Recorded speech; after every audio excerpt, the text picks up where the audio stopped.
momento de recibir, y qué gusto tenerle a los tiempos de manera presencial aquí, al magíster Fausto Giraldo. Él es analista social y político, y vamos a hablar de todas estas connotaciones, este balance que nos deja el 2024.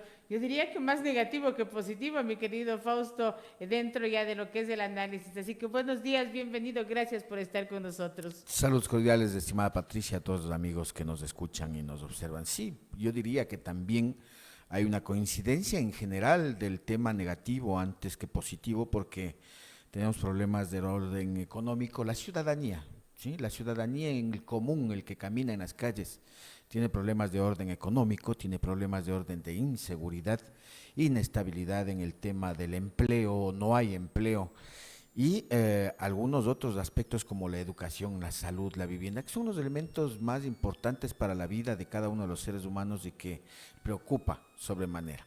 Más allá de que se dan situaciones de carácter político e institucional de los cuales la ciudadanía común como que no logra mirar o reflejar, dice, bueno, allá se están peleando los políticos y acá los ciudadanos tenemos que vivir el día al día para obtener los recursos y poder subsistir en esta situación tan compleja que estamos viviendo.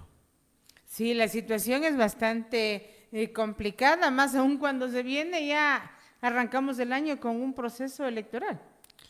Sí, claro, un proceso electoral que arranca en función de un contexto, ¿no es cierto? El primero es de que 2024, una guerra declarada por el gobierno ante los grupos delincuenciales organizados, se ha dicho que hay un plan Fénix, no se ha mostrado el plan Pero Fénix, nunca se dio a conocer ni ¿no a es cierto? socializarlo, ¿no? Es un plan muy secretísimo, a tal punto que ni siquiera la ministra que tenía en la mano el plan Fénix lo conoce, entonces es un plan Fénix secretísimo. No, ese plan Fénix, de lo que hemos evidenciado, no solamente un tema de carácter político, porque a veces se piensa que cuando hay el cuestionamiento político es por oponerse, no. Las realidades concretas en la calle nos demuestran que no ha solucionado el problema de la inseguridad y la violencia en el país, porque estamos viendo cómo están detonando bombas, incluso en la propia cárcel que está construyendo el gobierno, se ha dicho, ha En el detonado una espacio en bomba. donde se dice se va a hacer la cárcel, ¿no? Y lo que ha causado, Fausto, y usted lo puede analizar, pavor, inseguridad, lo que pasó con estos chicos en Guayaquil. Precisamente esa es una expresión no solamente del tema de inseguridad sobre la base de los grupos delincuenciales, sino inseguridad sobre la credibilidad que puedan tener las acciones o instituciones de Fuerzas Armadas y Policía respecto a su intervención para combatir la violencia e inseguridad. ¿O acaso no fue violento lo que hicieron con los 4 muchachos? Más allá del desenlace, el origen es la detención de los muchachos, ¿no es cierto? Y es una detención violenta. Y esa violencia entonces que dice el gobierno combatir no está siendo ejecutada por los organismos que deben respetar sobre todo el tema de derechos humanos en el país. ¿Se les Pat, fue la Pati, mano? mire, primero hay que establecer una cosa, ¿no es cierto? El, se supone que en el país hay una guerra contra los grupos delincuenciales y la ciudadanía en principio de este año aplaudía cuando un militar daba sablazos o daba machetazos o una patada por ahí a algún supuesto integrante de un grupo delictivo. Pero ahora, con el caso de los 4 niños, no, porque es otro contexto, otro momento, otra situación, otra realidad.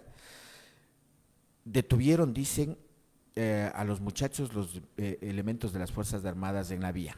Les llevan a 37 kilómetros más o menos Taura. de distancia. Es decir, en vehículo a 1 hora aproximadamente de camino. Peor aún a pie, pues, ¿no es cierto? Estaríamos hablando de algo de unas 5 o 6 horas. Niños, adolescentes, El mayor creo que tenía 16 años, si no me equivoco. sí, 16 años. Caminar desde Taura hasta las Malvinas era imposible, bajo el supuesto de que fueron liberados, por supuesto, ¿no es cierto? Esa es una hipótesis. Llegaron, fueron liberados y allá les cogieron los grupos delincuenciales, les mataron. Pero que se trasladen nuevamente desde Taura a las Malvinas era un riesgo tremendo para los niños. Ah, la segunda hipótesis, se les fue la mano. Quizás se les fue la mano con uno de los muchachos, Pero con ¿sí? los cuatro. Los otros era silenciarlos, pues, ¿no es cierto? Es decir, transgredieron la vida de uno de ellos y como los tres más observaron eso para que no haya información, pues hasta ahí llegó. Son hipótesis, ¿sí? Aquí no se trata de temas de fanatismo. Aquí no se trata tampoco, estimada Patricia, de aceptar que la politiquería se aproveche de este escenario para hacer de las suyas por campaña electoral, a propósito de la campaña que decías en tu inicio. Se trata de que los organismos del Estado primero, que no fueron transparentes desde el inicio, fíjate tú que a los 14 días recién dieron una respuesta, y respuestas A los 15 días se equivocadas. enteró el presidente de la República, que es más. Y respuestas equivocadas, ¿no es cierto? La primera, el ministro de Defensa salió a decir de que eran delincuentes. Solo un juez puede determinar quién es o quién no es culpable de un delito, pero el ministro ya dijo que eran delincuentes. Segundo, después dijo de que los militares que eran disfrazados, eran delincuentes disfrazados. Tercero, el general de las Fuerzas Armadas dijo que no eran responsables de la detención. Y a la final las evidencias van determinando que hay al caso de la desaparición es un caso de Estado, porque el propio habeas corpus determinado por la justicia establece eso. Ese es un caso concreto del que yo puedo decir, y hay que preguntar a la ciudadanía, ¿en quién confiamos? ¿En quién confiamos en este país? No se sabe si son los policías, los militares, los verdaderos o están disfrazados. ¿En quién confiamos? ¿Confiamos en un presidente que sale a declarar héroes a 4 niños que el ministro de Defensa dijo que eran delincuentes? ¿Confiamos en un Consejo de la Judicatura que fue acusado recientemente por la jueza que aceptó el amparo, la acción de protección por parte de la vicepresidenta, y que fue denunciado como intervención y como amedrentador? Confiamos en una asamblea legislativa que tiene un alto índice de desgaste a nivel nacional y que no llega ni al 14%. Confiamos con un gobierno que a días seguidos nos va dando y metiendo la mano en el bolsillo de los ecuatorianos. Confiamos en los jueces, confiamos en un Consejo de Participación Ciudadana que no ha hecho nada, ni un control social que no ha hecho nada. ¿En quién confiamos? El problema es ese, estimada Patricia. A la final, los hechos, los sucesos se van dando en el país, pero en lo profundo del país, la preocupación es ¿en quién confía la ciudadanía en estos momentos? Creo que nadie. Y tenemos elecciones en el 2025, 16 candidatos. ¿En quién de ellos confiamos si han sido parte de los gobiernos anteriores y del actual? ¿En quién de ellos confiamos si no han sido capaces de presentar una propuesta sólida, concreta, clara, que nosotros digamos, este es el mecanismo, esta es la forma? Confiamos en esos 16 candidatos, en ni sé cuántos candidatos asambleístas que se reparten y que vienen de un partido a otro, que hay camisetazos, etcétera. O sea, ¿en quién confiamos en el Ecuador? La única confianza que yo tengo, diría, en la ciudadanía, que a la final nos hemos equivocado, sí, pero que seremos capaces de analizando, reflexionando críticamente, profundamente, por quién tomar una decisión, pero no significa esa decisión un cheque en blanco al nuevo gobernante cualquiera que sea, sino que al contrario, la ciudadanía tome conciencia de que si se le dio el poder a alguien y si ese alguien no cumple, como dijo alguien, el presidente, los asambleístas, los concejales, los alcaldes, los prefectos son empleados del pueblo. ¿Y qué hace usted si un empleado no le cumple? Vota. Le vota, pues. Entonces, si un empleado del pueblo no cumple, no le paga y le vota. Yo creo que esa es la reflexión que debemos hacer para los siguientes años. Veamos a ver qué es lo que pasa, pero sin duda que la incertidumbre está dada cuando se dice que hay 2 partidos, movimientos que están polarizados y que el resto solamente vienen a ser un relleno dentro de la papeleta electoral. Partidos políticos que a la final representan posiciones antagónicas desde el punto de vista principalmente de la politiquería, porque son lo mismo, son políticos populistas o partidos populistas, y que el resto de candidaturas veremos, ¿no es cierto? Daniel Noboa, recordemos de que no era la sorpresa en principios, pero después fue la sorpresa, no era considerado como un posible presidente y fue a la final elegido presidente. El problema, como digo yo, es de que los partidos podrán estar ahí, los candidatos podrán estar ahí, la maquinaria electoral podrá hacer de todo, pero ¿Y quién dice cómo va a resolver el problema de que en el Ecuador más del 60% de los ecuatorianos estén dedicados al comercio informal porque no hay empleo? ¿Quién dice que en el Ecuador no se resuelva el problema de que 7.3 millones de ecuatorianos ganen menos de $250 en el país? Imagínese usted. ¿Quién dice o quién resuelve o quién va a resolver el problema de que cada año 80,000 jóvenes no puedan acceder a la educación superior? Y este año ha sido más, ¿Sí? año ha sido más. ¿Quién dice que de ese porcentaje de jóvenes que egresan de las universidades vaya a salir a tener un empleo digno? ¿No es cierto? ¿Cuál es la reestructura que se ha hecho, la reingeniería, la innovación? Yo, como suelo decir, reinventarse las universidades para ofrecer carreras en función de la realidad de territorio y dejar, ¿no es cierto?, de generar profesionales en unas áreas que ya están saturadas y que no hay empleo. Bueno, dicen que para eso están los institutos tecnológicos superiores. Incluso así. ¿Por qué? Porque no hay, digamos, tantas fuentes de empleo para auxiliares de enfermería, para auxiliares de laboratorio, para auxiliares de talabartería, de carpintería. No hay tanto empleo, porque no se trata solamente de formar mano técnica, se trata también de desarrollar capacidades que generen inversión y empleo. Y eso no hay en el país, pues, ¿no es cierto? No hay esa posibilidad desde las universidades de la formación profesional en función de nuevas perspectivas de desarrollo productivo del país, desde el Estado de no generar opciones de apertura y desde la propia empresa privada de invertir en el desarrollo productivo en base a necesidades de consumo primero nacional y después internacional. Lo que pasa es, estimada Patti, de que nosotros formamos parte de una estructura y la estructura es la que está dañada, la que está carcomida. Y mientras no se cambie esa estructura, que en el momento actual, yo en lo personal diría, el gobierno está planteando la convocatoria de una asamblea constituyente. ¿Para qué? Para hacer una constitución corte Noboa. Mayor poder al presidente es lo que se pide, ¿no? Y después de 4 años viene el otro y dice cambiemos la constitución para hacer la constitución al corte tal. ¿Cuándo se va a hacer una constitución en función del corte pueblo ecuatoriano y desarrollo del país? ¿Cuándo? ¿Sí? Si están pensando solamente en esos elementos de cómo jalar el poder a su timón o el timón a su poder para hacer lo que están haciendo, enriquecerse, porque eso es lo que han hecho, enriquecerse con la plata del pueblo, las instituciones del pueblo. Y fíjese usted, mientras ellos dicen que están combatiendo los grupos delincuenciales siguen, ¿no es cierto?, haciendo el narcotráfico a través de las grandes embarcaciones del país, ¿no es cierto?, y el lavado de activos a través de las instituciones, se habla hasta financieras del país. Está legalizado lo ilegal del desarrollo de la delincuencia en este país.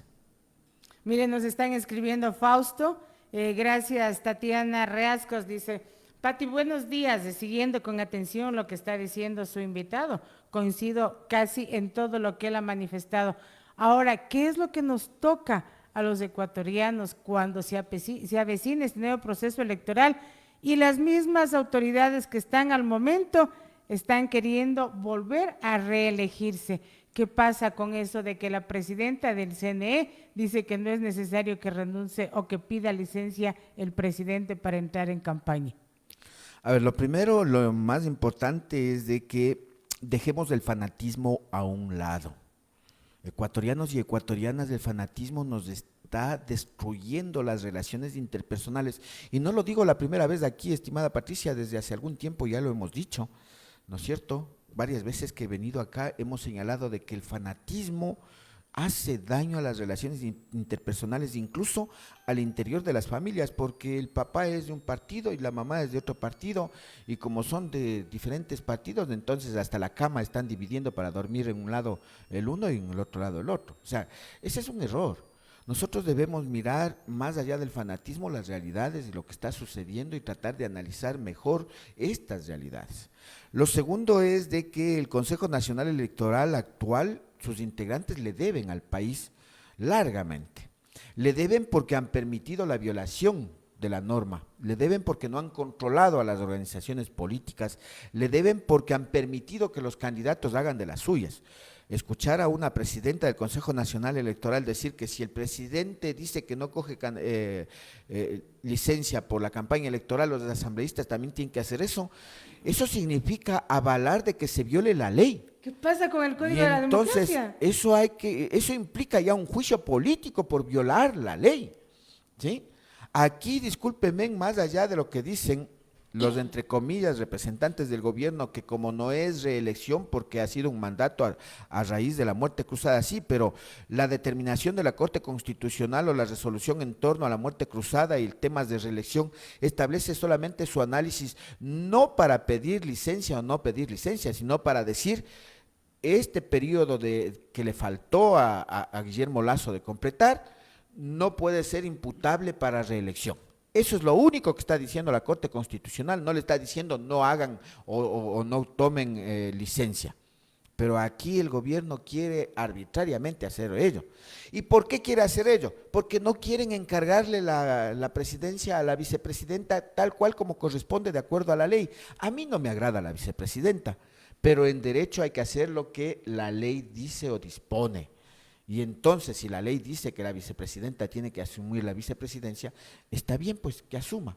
Y lo otro es también silenciar voces al interior del gobierno para que vea, es mejor que no digan nada, que se queden calladitos en torno al tema de la vicepresidenta, porque lo que han hecho cada vez que intervienen es agredirle a la magistratura, pues más allá de que es mujer, ¿no es cierto?, es agredir a la magistratura. Entonces lo mejor que pueden hacer es quedarse calladitos. Ojalá hubiese alguien que con un esparadrapo les ponga en la boca, porque lo que deben informar no lo han hecho, y eso sí hay que cuestionar. El caso crisis energética, todo el tiempo nos han tenido sin información, sin transparencia de qué es lo que está Y sucediendo. simplemente ¿Sí? con personas que salían a dar paso y a una información y al rato se equivocaban. Entonces, claro, y se equivocaban y le hacían equivocar, o el presidente se equivocaba de adrede.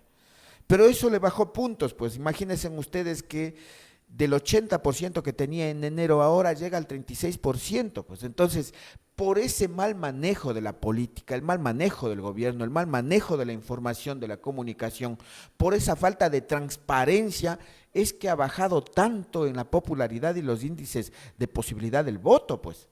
Entonces, deberían reflexionar sobre eso. Y también las demás organizaciones políticas deben reflexionar sobre eso, sobre el manejo político, sobre el manejo de la comunicación y la transparencia, ¿sí? Porque como decíamos en principio sobre el tema de los 4 niños, no se puede aprovechar políticamente ese espacio. Por Se está ninguno. aprovechando. Por ninguno de los candidatos. Yo creería que los candidatos como tal deberían quedarse calladitos sobre este tema y estos temas que son sensibles, sino más bien permitir que el tejido social, la organización de base comunitaria y la familia en lo fundamental y lo particular puedan pronunciarse y hacer acciones que sean necesarias, pero dejar de intervenir, porque a veces los amigos de las organizaciones políticas que no son referentes hacen acciones que dejan, digamos, mal paradas a estas organizaciones, ¿no es cierto? Recordemos los incendios en Quito, ¿sí? Seguidores de una organización política hacían barbaridades y obviamente hacían quedar mal a la organización, porque ellos, según ellos, estaban haciendo bien, y no es que tenían orientación, sino que hay a veces iniciativas individuales e independientes que hacen daño a las organizaciones políticas. Yo creo que ojalá para el 2025 los ecuatorianos, las ecuatorianas, reflexionemos sobre estos hechos de mejor manera. Aquí no se trata de decir yo estoy de acuerdo con lo que dice el que está hablando en el medio de comunicación, no, se trata de recoger lo que estoy señalando yo, recoger lo que está señalando el otro, lo que está señalando el otro, analizar desde su propia perspectiva esas intervenciones, la realidad que estamos teniendo y decir, en verdad, este es el camino, esto es lo que debemos hacer. Y estas definiciones deben hacérselo no solo individualmente, sino en las familias, en las comunidades, en los barrios. La mejor forma de establecer una decisión no es quedarse callado, sino conversar entre todos para tener una idea de qué decisión tomar ya para el futuro. Remigio Dávila nos está escribiendo, dice: Pati, buenos días, atento a todo lo que dice su entrevistado.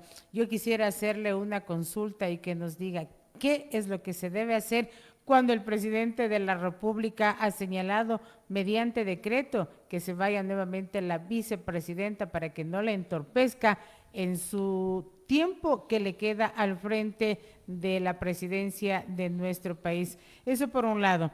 Y por el otro, nos podría, si es posible, indicarnos o darnos a conocer qué es lo que deberíamos hacer los ecuatorianos para tener confianza en los pocos políticos que nos están quedando. A ver, sobre la primera, me parece, como decía en principio, parece que hay una aberración, una fijación, ¿no es cierto? Una obsesión ¿Qué hay atrás, Fausto? Porque debe haber algo. por el tema de la vicepresidenta. Evidentemente que es impedir que la vicepresidenta ocupe el ¿Pero encargo por de la qué? Se presidencia. supone que eran un binomio cuando fueron a buscar la presidencia. El presidente de la República dice que fue un error haberle escogido a Verónica Abad. Pues hágase cargo de lo que escogió, primero. El error fue de él, pues entonces, ¿por qué Hágase nos cae a todos los ecuatorianos? ¿Por qué conflictúa al país si ellos fueron los responsables de escogerla? Lo segundo, desde principio se conoció la confrontación que tuvieron los dos en la campaña para llegar a la presidencia de la República. Hágase cargo de eso. 3, yo creo que, vea, hasta podría hacer lo que hizo en un tiempo Lenín Moreno, pues, ¿no es cierto? Dejarle sin funciones a la vicepresidenta. Porque eso se acuerdan que le dejó a Jorge Glass sin funciones durante 6 meses, más o menos. Dejarle sin funciones, dejarle que esté sentada en el despacho de la vicepresidenta. Eso podría ser, ¿por qué? Porque la Constitución dice que cumplirá las funciones que le asigne el presidente de la República. Pero es que ahora tiene que renunciar el presidente para que asuma ella. Pero ahora lo que pasa es de que, como tiene cercanía a la campaña electoral, tiene que desterrarle, pues, mandarle, como decíamos en algún tiempo, en son de chiste y broma, a Siberia, ¿no es cierto?, desterrarla allá. El problema es de que aquí habría una acción interpuesta por la vicepresidenta de la República en torno a la aplicación de la ley de extranjería o la ley de relaciones exteriores, que establece que tendrá 30 días para poder trasladarse de un sitio al otro. Entonces, podría aplicarse ese tema y ver cuáles son las acciones posteriores. Pero este conflicto va a continuar, va a seguir. En todo caso, la Constitución dice que la vicepresidenta tiene que cumplir las funciones que le asigne. Porque supuestamente, de acuerdo al decreto, el día de mañana tendría que estar la vicepresidenta en Turquía.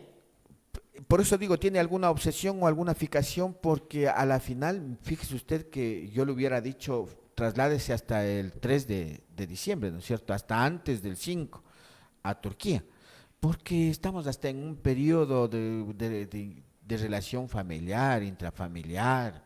Aquí está su familia, ¿cómo le vamos a mandar a Turquía para que celebre el Año Nuevo? O sea, lo que pasa es de que hay un daño emocional en el presidente de la República que no le hace mirar la sensibilidad que se debe tener en estos tiempos y ya más allá del tema político. Pero vemos que la política a veces se sobrepone al tema emocional, ¿no es cierto?, al tema sentimental.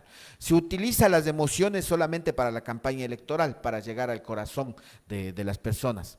Pero después de que se utiliza lo emocional, se utiliza la política para hacer daño a las personas. ¿Cómo nos ha hecho daño a la mayoría de los ecuatorianos? Nos guste o no nos guste, la política nos ha empobrecido a los ecuatorianos y ha enriquecido a otros. ¿Qué hacer? Precisamente lo que acabo de decir. Tenemos que unirnos los ecuatorianos. No se trata aquí de decir vamos a votar por este, vamos a votar por este. No. Porque eso significa no generar una reflexión, un análisis adecuado. Hay que reflexionar profundamente. Vean, las cosas no son para el mediano plazo, las cosas son para largo aliento. Yo siempre he planteado de que la sociedad, la ciudadanía, los sectores transparentes, ¿no es cierto?, que todos los seres humanos somos políticos, podamos pensar en constituir una agenda social, ¿no es cierto?, de país, productiva, económico, jurídica, etcétera, etcétera, que nos permita decir, bueno, este es el camino, por acá debemos seguir y todos unirnos. Siempre he pensado en la academia llamado universidades, como el espacio, el referente para generar este tipo de reflexiones y debates. Interesante sería que las universidades en cada territorio hagan los foros de desarrollo del país y que estos foros puedan construir, ¿no es cierto?, un plan, una agenda de país para decir a los políticos, vean, esto es lo que queremos los ecuatorianos para nuestras vidas en el presente y en el futuro. Con todo lo que acabamos de analizar y usted nos acaba de decir, Fausto, ¿qué nos espera en el 2025? Es inhóspito, ¿no? Es inhóspito. Entonces, no tenemos posibilidades de decir, bueno, si es que gana el presidente candidato, con él ya sabemos que nos puede suceder, pero no sabemos si es que va a ganar, ¿no es cierto? Si es que gana la Revolución Ciudadana, si es que gana Creo, si es que gana Pachacuti con Leonidas Issa, si es que gana, ¿quién más hay? La Izquierda Cucalón. Democrática, Henry Cucalón, si es que gana Jorge Escala, si es que gana Artillería, es decir, ¿no es cierto? No sabemos realmente qué es lo que vaya a pasar desde el punto de vista de gobierno. No sabemos qué vaya a pasar desde el punto de vista de Asamblea Legislativa, porque ahora, por ejemplo, en el caso de la provincia de Imbabura, podría el ganador a la presidencia tener uno o dos asambleístas, del segundo candidato que vaya Que con le veo bien arrastre. difícil, pero El candidato con arrastre podría ir con un asambleísta, el segundo. El tercer candidato de arrastre podría ir también, y quizá el cuarto sea la pelea entre los locales, ¿no es cierto? Yo siempre pongo a los locales, que tenemos dos en la práctica, que es Lucía Pozo y Pablo Jurado. Es decir, entre los dos se van a pelear un escaño y eso el cuarto lugar. tengo la plena seguridad, estoy convencido de que entre los dos, cualquiera de los dos va a ser asambleísta, pero no puedo decir este va a ser, ¿no es cierto? Hay características y condiciones particulares. Entonces, no sabemos la composición de la Asamblea Legislativa y qué le depare al Ecuador respecto a la legislación. Fíjese usted, en un solo año, 8 leyes económico urgentes aprobadas porque el presidente de la República las ha enviado, cuando antes las económico urgentes se presentaba una por un año o dos por un año. Sí, o sea, cómo cambió el movimiento, porque al gobierno le interesaba más el tema económico y los impuestos, las tasas, las contribuciones. El segundo tema es qué pasará con la Corte de Justicia, porque recordemos que también, o con la justicia en general, tenemos una fiscalía que en abril tiene que renovarse, tenemos un consejo de la Jueces que judicatura. no están al acorde ni están nombrados y hay intervenciones de parte de ellos. Consejo de la Judicatura que también tiene que renovarse, tenemos una Corte Suprema de Justicia que recién se intentó un golpe interno, ¿no es cierto? Tenemos una Contraloría que con deficiencias y dificultades está saliendo, ¿sí? Y un Consejo de Participación que no da pie con bola. Ese sí, no sé para qué existe, en realidad solamente creo que es para cobrar los sueldos y ver si es que en cualquier momento reparten los puestos al mejor postor o al que tiene el poder en el país. Tenemos prefecturas también que hay que analizarlas, cuál es el rol que vienen cumpliendo en cada uno de los territorios, alcaldías, cuál es el rol que están cumpliendo en los territorios y las funciones de concejalías y gobiernos parroquiales. Es decir, la esperanza radica, o no la esperanza, la intención del pueblo ecuatoriano debe radicar en lo que yo llamo no religiosamente la fe, ¿sí? Porque la fe viene de dos palabras, la F de fuerza para resistir los embates políticos, sociales y económicos que tenemos en el Ecuador, y la E de esperanza que esos embates terminen y cambien. Ahí está entonces la fe que tiene el pueblo ecuatoriano. Veamos a ver qué es lo que pasa, Faustito. Qué gusto conversar con usted. Esperamos tenerle más seguido aquí en la señal de la 107.5. Como siempre digo, que tengamos oportunidad, las cuestiones laborales siempre nos impiden, pero nos da el gusto y el placer enorme de haber estado aquí, decirles y aprovechar, Patricia, a usted, a todos quienes hacen las emisoras Gran Colombia, a la ciudadanía que escucha y que hace parte de esta emisora, decirles que no perdamos de esa fe que acabé de señalar, de esa fuerza y esperanza que acabé de plantearles. No perdamos de esa esperanza, independientemente de quién gane o no gane las elecciones del próximo año. Nosotros tenemos que seguir construyendo país, construyendo vida, y construir vida significa ser solidarios, ser más cooperativos, ser más unidos entre todos nosotros, porque recordemos de que a la final no es solamente el hierro el que construye la casa, sino que cada uno de nosotros somos de ladrillo y que si sumamos muchos ladrillos podemos construir no solo una casa, sino edificaciones impresionantes en el mundo entero. Mi abrazo fuerte y solidario para cada uno de ustedes. Muchísimas gracias también al magíster Fausto Giraldo, aquí a través de la señal de la 107.5. Una pequeñísima pausa y volvemos con más, amigos.